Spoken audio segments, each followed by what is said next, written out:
Mesdames, bonsoir et bienvenue sur cette nouvelle édition d'information sur la télévision Labari. Le ministre de la Santé publique, accompagné du directeur général de l'Organisation ouest-africaine de la santé et des responsables de la ville de Niamey, ont effectué ce matin une visite à l'école primaire de Gabougoura. Objectif, s'inquiéter des conditions dans lesquelles vivent les habitants de ce village et leur apporter un soutien financier afin de soulager leur quotidien. Les comptes rendus de cette cérémonie de ce matin avec un officier Yaya. Soutenir les sinistrés du village de Gabougoura, c'est l'objectif visé à travers cette visite du directeur général de l'Organisation ouest-africaine de la santé, accompagné du ministre de la Santé publique et des responsables de la ville de Niamey.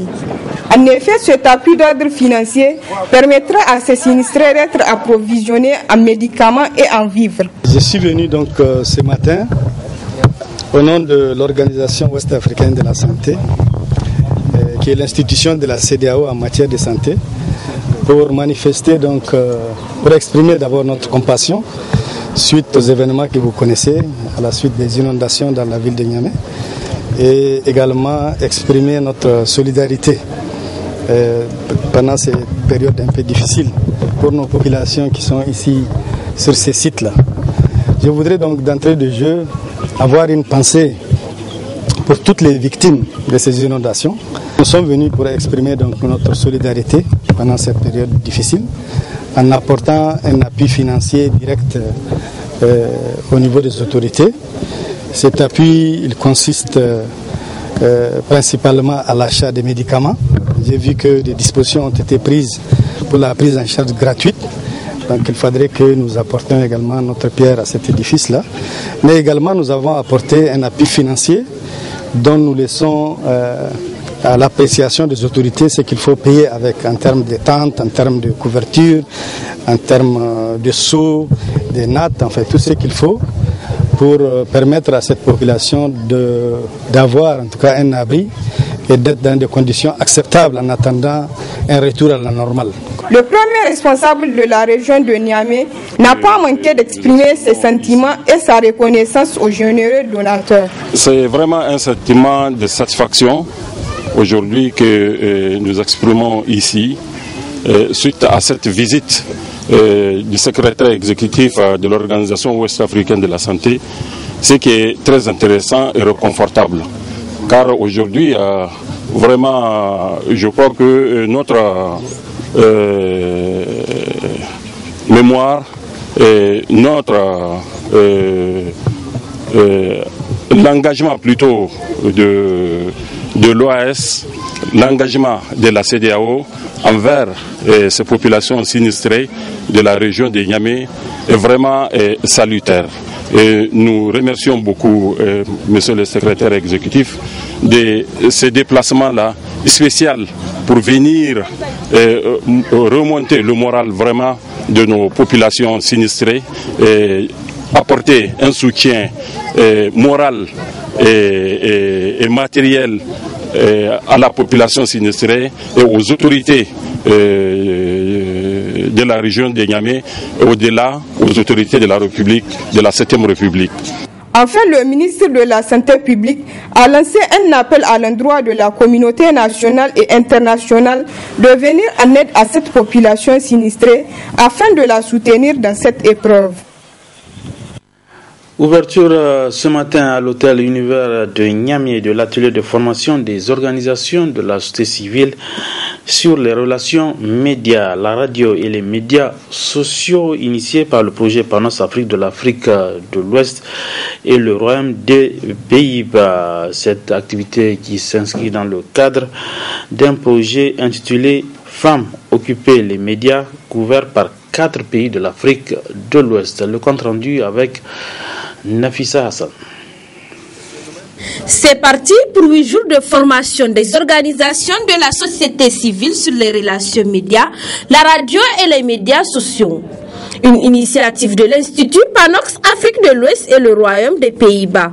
Objectif, familiariser les organisations de la société civile avec des outils de communication pour atténuer les violences faites aux femmes. Pour briser le silence qui entoure les violences faites aux femmes, l'Institut Panos Afrique de l'Ouest a conçu le projet Femmes occuper les médias, dans l'optique de doter les femmes des capacités à utiliser efficacement les moyens de communication pour d'une part sensibiliser l'opinion sur les méfaits des violences faites aux femmes et d'autre part mener des plaidoyers en direction des décideurs, des leaders d'opinion et religieux pour une lutte inclusive contre ce phénomène. Durant les 3 ateliers que vous allez suivre, vous aurez l'occasion de vous familiariser avec des outils comme la radio, à travers les techniques d'organisation des débats et tables rondes radiophoniques, mais également les relations médias qui consistent à élaborer des dossiers de presse, préparer des conférences de presse, rédiger des communiqués et déclarations de presse dans des standards professionnels.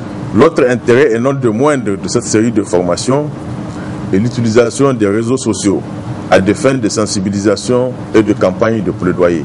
Occasion pour le président du Conseil supérieur de la communication de rappeler toute l'importance du projet. Cette série de formations est une opportunité pour vos organisations de renforcer leurs capacités en vue de professionnaliser votre communication et faire avancer le combat de la lutte contre les violences faites aux femmes.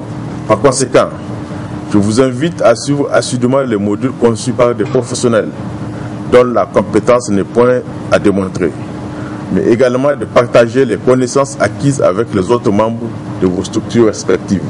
Femmes occuper les médias ne devrait pas être un vain slogan, mais une réalité et doit ainsi occuper les espaces médiatiques qui ne doivent plus être le terrain de prédilection des hommes uniquement. Nous restons avec les médias. Ce communiqué de presse de la direction générale du groupe de presse privé Dounia. Les agents de Dounia, Idrissa Mahaman, Amadou Hamidou, Al-Mokhtar Kaini, affectés respectivement à Difa, Agadez et Tawa depuis le 22 août 2017, sont priés de regagner leur poste au plus tard le lundi 11 septembre 2017, faute de quoi ils seront considérés comme démissionnaires. Fait à Niamey le 5 septembre 2017, signé le directeur général du groupe Dounia, Mamadou Zarami. Au plan éducatif, retenez que élèves et enseignants haussent le ton contre les autorités en charge des enseignements secondaires quant à l'effectivité de la rentrée scolaire prévue pour le 18 septembre prochain. Ces acteurs de l'éducation donc ont décidé de boycotter la rentrée pour plusieurs raisons. Élément de réponse dans ce reportage de Ismaël Oumouni. Prévu dans quelques jours, la rentrée académique 2017-2018 au niveau du secondaire n'est qu'une chimère, estime la section collège et lycée de la capitale. Cette rentrée se fera sans eux, tant que leurs revendications ne sont pas prises en compte par les autorités qui n'arrivent pas jusque-là à doter les écoles d'infrastructures adéquates et de matériel didactique, comme l'exige la section. Le problème majeur, c'est le redémarrage des chantiers, les tables bancs. Et de faire en sorte que cette année puisse en finir avec les chantiers qui sont en cours, qui traînent depuis 2013. En ce sens-là, nous pouvons plus parler de classes en paillotes dans la capitale. Parce qu'aujourd'hui, c'est une honte même pour nous, aujourd'hui, dans la capitale, qu'on parle de classes en paillotes. Mais quand même, nous exigeons chaque année des classes en paillotes. Même pour construire les classes en paillotes, il faut qu'ils nous traînent d'abord. Mais cette année, Inch'Allah, nous allons exiger le redémarrage des chantiers, pour que nos camarades puissent regagner les classes en matériaux définitifs. Par rapport à cette rentrée, nous, au niveau de la section, nous avons nommé cette rentrée une rentrée purement politique. Une rentrée qui, aujourd'hui, quand les camarades vont effectuer la rentrée, il faut avoir des tables bancs de professeurs pour pouvoir effectuer une rentrée. Parce que sans professeur, sans classe, on ne parle pas d'études. Car c'est dans ce sens que nous avons jugé utile et nous avons exigé aux autorités de redémarrer les chantiers, d'amener les tables bancs dans les établissements pour pouvoir effectuer. Et sans pour autant oublier les eaux stagnantes qui sont dans les établissements. Nous avons exigé à la mairie d'envoyer les citernes pour pouvoir évacuer l'eau. Parce que si vous avez jeté un coup de prenons l'exemple du CS Saga et du CS Talaïdje, communément appelé CG13, même pour avoir l'accès dans l'administration, même c'est un problème. Un son de cloche au niveau des enseignants qui attendent jusque-là la satisfaction de leur doléance. Cette rentrée va se dérouler dans un contexte confligène. Donc ça veut dire qu'il y a potentiellement des raisons de conflit. Vous rappelez que l'année 2016-2017, elle a été quand même achevée dans une situation de conflit, notamment avec les enseignants. Or, il se trouve que le gouvernement n'a pas donné de signe sérieux qu'il va prendre en charge les préoccupations qui étaient à l'origine de ce conflit. L'année 2016-2017 a été une année catastrophique, il faut le dire. Donc si on ne souhaite pas que l'année qui va commencer soit aussi une année catastrophique, il va bien falloir que le gouvernement fasse preuve d'humilité et de responsabilité. Faire preuve d'humilité, la rentrée est certes annoncée, elle peut se faire, mais maintenant la grande question, c'est les conditions de déroulement de l'année scolaire 2017-2018. Ce mouvement d'humeur de ces deux acteurs clés de l'école annonce un mauvais présage quant à la réussite de l'année académique. De ce fait, les autorités doivent trouver un terrain d'entente afin de sauver l'école nigérienne qui est déjà mal au point. De la culture pour clôturer cette édition d'information, les célèbres artistes humoristes Adama Daiko et Ramatoulaye Didier étaient hier soir dans les locaux du groupe de presse Radio-Télévision Labari où ils ont été reçus par le premier responsable de ce groupe de presse. Le compte rendu avec Abdulrazak Kamidou. C'était Adama Daiko et un Ramatoulaye Didier très détendu, accompagné de l'animateur promoteur Eric B, après le double spectacle du jour de la fête et du lendemain respectivement, à Niamey et Dosso, qui ont rendu visite au groupe de presse Labari. Visite qui les a d'abord amenés au bureau du directeur général du dit groupe, avant d'enchaîner avec une visite guidée des locaux. C'est toujours un plaisir de retrouver les amis, les frères de Niamey. C'est le premier pays africain francophone qui m'a accueilli sur le plan international en termes de spectacle quand j'ai fait mon tout premier album. Et chaque fois que j'ai été sollicité, c'est avec joie, c'est avec bonheur qu'on redécouvre le Niger. Et ça avec beaucoup de plaisir. Voilà, ça fait... Un président, il a beaucoup d'argent, donc moi je le suis, je peux que ramasser un peu qui tombe. Merci. Le Niger, c'est un pays très chaleureux. Il y a de la chaleur, c'est sûr. Mais quand même, c'est notre pays. Quand on quitte Abidjan pour venir ici, on n'a pas changé de pays, on a changé de porte. Voilà. Vous n'êtes pas vous n'est pas vous, hein. Voilà, le Niger, c'est un bon pays. On n'a pas quitté encore la Côte d'Ivoire, on a changé de porte, on est parti sur le voisin. Que Dieu bénisse le Niger. Voilà, Ramatoulaye il est toujours venu quand on m'a invité. Vous voyez le tabouret que je porte aujourd'hui? Voilà, c'est pour dire que moi, je suis un grand menteur. Quand il y a un truc comme ça, c'est dedans, il y a beaucoup de mensonges. Quand je dépose, c'est pour mentir, pour aller. Chacun connaît son travail. On dit dents pour mieux que bouche vide. Il ne peut jamais avoir soirée où il n'y a pas de djoula, c'est de l'impossibilité. Président, à vous la parole. Oui, vous savez que le sourd-muet n'aime pas le bruit. Chez nous, il y a un adage qui dit que Anus n'a pas de dents, mais coupe caca. Voilà. C'est pour dire tout simplement que nous sommes des humoristes, nous sommes des faiseurs de joie, des donneurs de joie, des distributeurs automatiques de la bonne humeur. Voilà. Alors donc c'est toujours un réel plaisir pour nous. Vous savez, j'ai été candidat aux élections présidentielles. Oui. Alors beaucoup de Nigériens se posent la question de savoir si en 2020 je serai candidat. En 2020, je ne serai pas candidat, mais je serai président. Voilà. Parce que c'est pas seulement par des élections qu'on devient un président. Voilà. On devient président par la prière. Voilà.